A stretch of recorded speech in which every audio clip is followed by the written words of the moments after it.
Welcome to the Authority File, the podcast where you'll hear conversations with academic librarians, technologists, researchers, and authors whose work is laying the foundation for higher education's future. I'm Bill Mickey, your host and the editorial director at Choice, and I'm excited to be speaking with Dr. Naila Khalida May.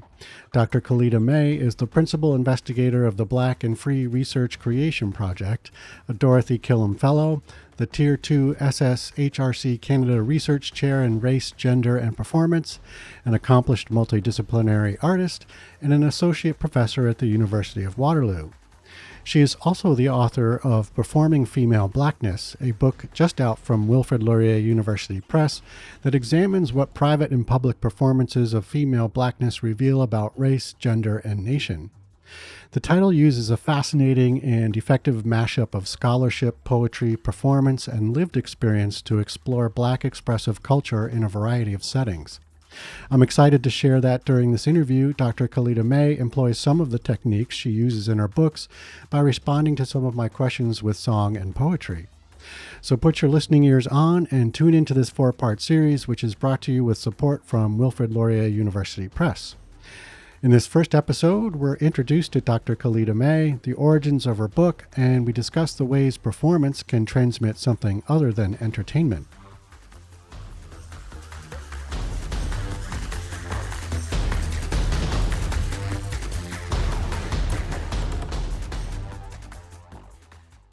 Okay, Dr. Khalida May, welcome to the program. Thank you. Excellent. So why don't we start with an introduction? Can you just give us a brief overview of what you were teaching? I think you're on a fellowship now, right? And what you're currently researching?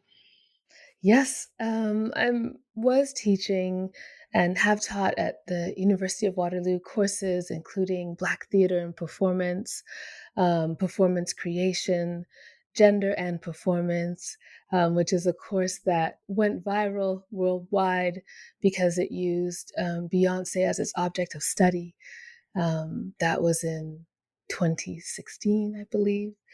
Um, How did that go viral? Was it just on social media or like what was the story behind that?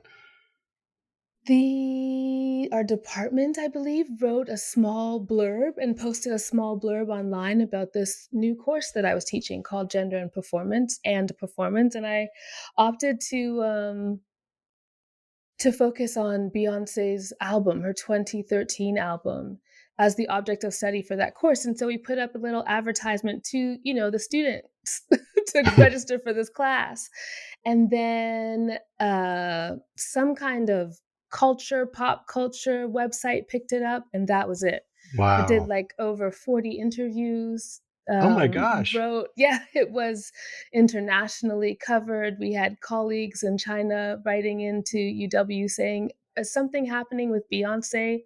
Are we teaching a class about Beyonce because they're talking about it in Shanghai? Oh Like my that's what gosh. happened with the course. So yes, and Fantastic. with that research. Yeah. Yep. So I've taught those kinds of classes, and I'm currently leading my research project called Black and Free, Mhm. and it started officially in 2017.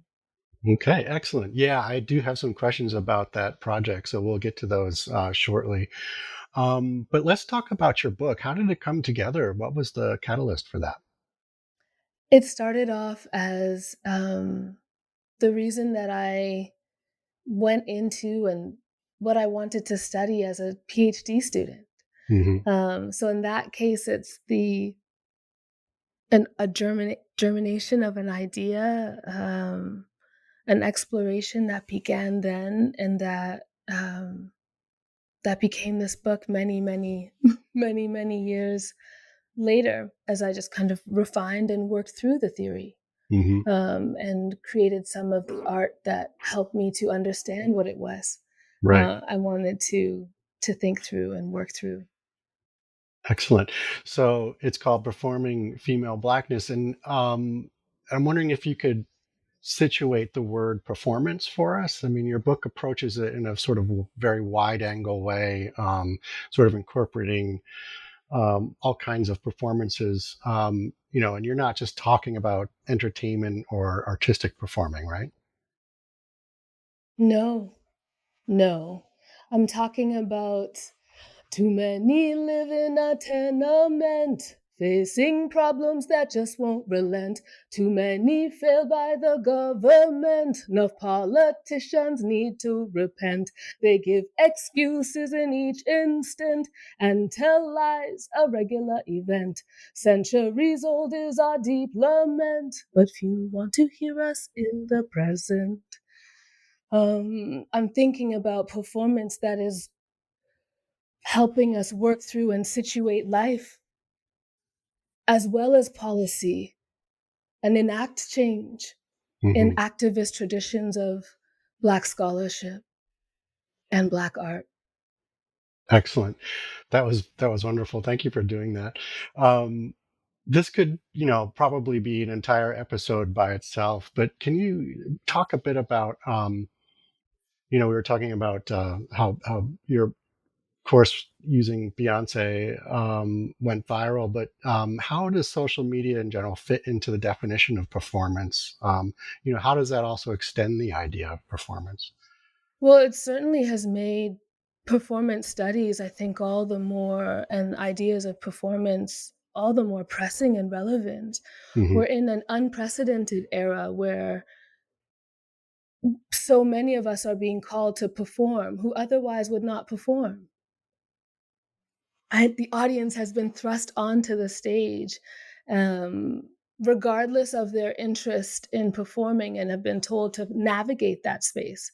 Find your way, find your online voice, your online branding, your all of these things. But we come from cultures where there were people who were performers and their role was important, and there were people who were audience members and their role was important too, Hmm. right? Hmm. And that also that those roles could move back and forth, but we're in an era of hyper performativity, hyper performance, um, and constructions of illusions, and the repercussions the research is telling us are far reaching and devastating to young children in particular, developing minds, um, not the least of what it means for those of us of all of the other generations too. Hmm. So I think that social media and the many ways that we are expected to be present, be it YouTube channels, like all of these forms of presence and of presenting, performing something imaginative, constructing something for an audience who will respond by, in this case, the many modes of responses that we had. That like that ongoing demand and call and the addictive nature of it as well that the research has also pointed to has really um, is showing us so many sides of performance and uh, are really calling into questions and forcing us to ask questions about what is real. At the same time, it's doing all kinds of good and allowing people to organize in ways that have been incredibly productive and meaningful. So it's like anything else, complex. Right. Yeah.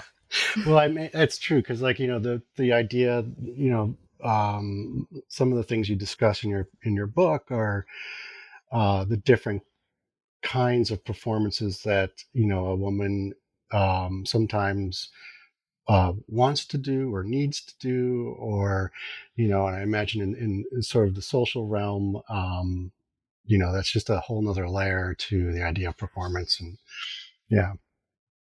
Absolutely. Absolutely, because it becomes this hyper performance of gender constructs as well. But then also simultaneously it becomes a place where people who are challenging and imagining and reimagining and reinventing and gender constructs and also drawing ones that are ancient to the fore, as much as they are challenging binary notions of what those things are, Mm. that it has create space for people to see those who are able to see or to read the alternative texts of what how we are imagining some of those things too. So again, we have the complexity of it, right? The worlds that it opens and makes possible, the kinds of affirmation and validation that it's able to offer for so many, while simultaneously knowing the kinds of anxieties and stresses and kind of uh, group thinking mentalities that are challenging to our very notions of like how to live in peace with one another and the land. Hmm.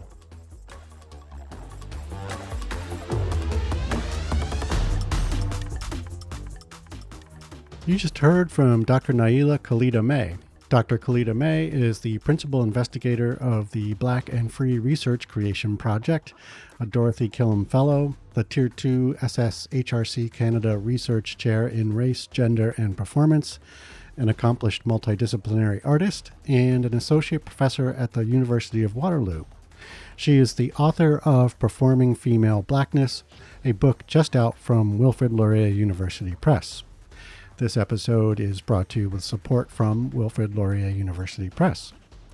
Join us next week when we take a closer look at Dr. Khalida May's book, including how she uses lived experience, the importance of regional influence, and why the personal is the political. As always, underwriting opportunities for the Authority File podcast are directed by Choice's advertising manager, Pam Marino, and all of our episodes are produced and edited by Choice's digital media producer, Sabrina Kofer, with support from digital media assistant, Ashley Roy. That's all for this week. Thanks for joining us.